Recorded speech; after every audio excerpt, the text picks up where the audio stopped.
கஷ்டப்பட்டு உழைச்சும் வீட்ல பணம் தங்கலையா? பெண்கள் சமையலறையில செய்யும் இந்த 7 தவறுகள் கூட அதற்கு காரணமா இருக்கலாம். அது என்னென்ன தவறுகள்னு இப்பவே தெரிஞ்சுக்கங்க.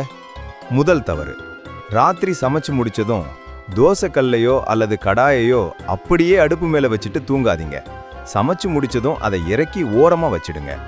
இரண்டாவது, சமைச்ச சூடு ஆறுறதுக்கு முன்னாடியே அவசரப்பட்டு அடுப்பை துடைக்கக்கூடாது. அடுப்பு முழுசா ஆறுனதுக்கு அப்புறம் தான் சுத்தம் செய்யணும். மூன்றாவது, வீட்ல யாருக்காவது சாப்பாடு பரிமாறும் போது தட்டுல 3 சப்பாத்தியோ இல்ல தோசையோ ஒண்ணா வச்சு போடாதீங்க. 3ங்கிறது ஒரு தோஷமான கணக்கு. நான்காவது, எப்பவுமே கடைசி சப்பாத்திய சின்னதா செய்யக்கூடாது. அப்படி செஞ்சா பணம் வர்றதுக்கு முன்னாடியே செலவாகிடுமாம்.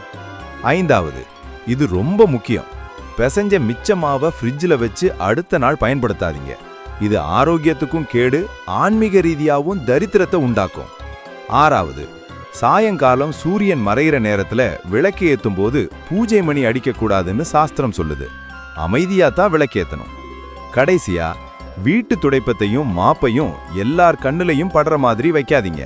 அதை மறைச்சு தான் வைக்கணும். இந்த சின்ன தவறுகளை திருத்திக்கிட்டா வீட்ல லக்ஷ்மி கடாட்சம் தங்கும். இந்த வீடியோ பயனுள்ளதா இருந்தா மறக்காம உங்க நண்பர்களுக்கும் ஷேர் பண்ணுங்க.